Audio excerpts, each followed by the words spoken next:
Donc le projet, une des priorités, c'est de développer un lieu d'échange et de rencontre. On part depuis le public, on va jusqu'au privé, qui est l'intimité. C'est important de pouvoir se dire que chez soi, je peux me reposer, je peux être tranquille. Et maintenant, entre deux, on va chercher des solutions pour pouvoir rencontrer le voisinage. Donc, dans ce bâtiment-là, on retrouve une entrée de l'immeuble qu'on appelle le hall habité. Pourquoi un hall habité? C'est que c'est un lieu qui n'est pas une sortie de secours, qu'on va pouvoir aménager comme on a envie. Des canapés, des bibliothèques, des boîtes aux lettres en bois. En fait, tout ce qu'on a envie, c'est comme un salon d'appartement, mais un salon commun d'immeuble.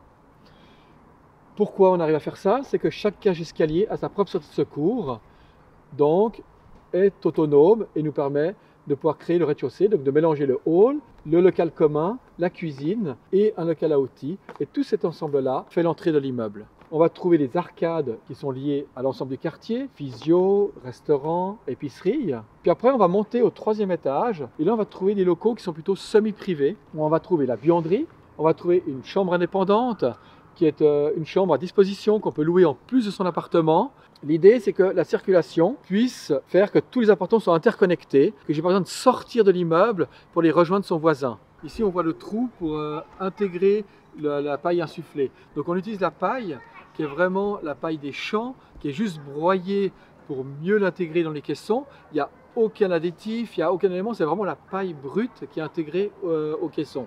C'est que les caissons en bois sont sensibles à l'humidité. Et ça, c'est dès le départ, il faut avoir un concept de protection de l'eau.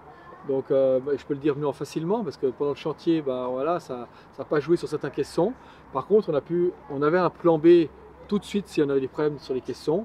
Donc on a pu remplacer certaines parties de paille en cours de route. On va retrouver un crépitaire, un panneau de terre, un pharmacèle. On va avoir le frein vapeur qui est à cet endroit-là.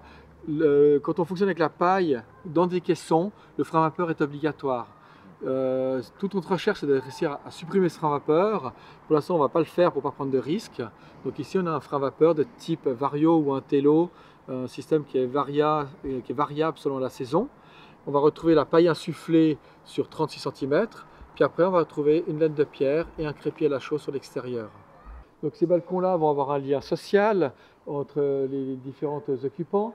Donc on a une partie qui est plutôt privée, qu'on retrouve devant chaque séjour.